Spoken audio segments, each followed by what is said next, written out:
Mga guys, tingnan nyo, napakalakas ang ulan ngayon dito sa amin. Sa sobrang init ng panahon, biglang bumuhos ang sobrang lakas na ulan at may kasamang sobrang lakas na hangin. Tingnan nyo, yung tricycle tumaob sa sobrang lakas ng ulan. Tingnan nyo naman, yung tricycle namin umandar na lang kusa. Tingnan nyo, hindi naman ganyan yung pagpaparada niyan kanina. Grabe no. Tingnan nyo, basang-basa ako dyan no. Pupuntahan ko sana kaso hindi ako makalabas sa sobrang lakas ng hangin at ulan. Tingnan nyo naman, oh. Grabe. Tapos may naglilinis dito sa gilid.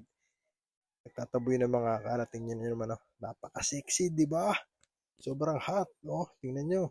Oh. Nagtataboy yan ng naglilimas ng tubig kasi bumabaha din sa amin, eh.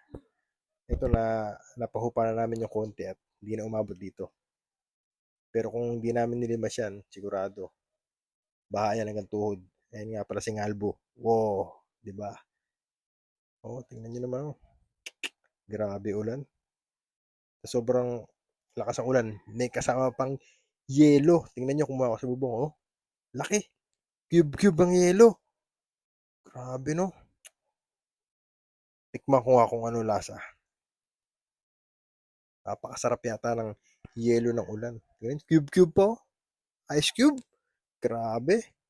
Kaya pala may mga tipak-tipak na naririnig sa bubong. Oh, sarap po. Yummy. Ah. Oh, sarap. Grabe. So, ayun lang mga guys.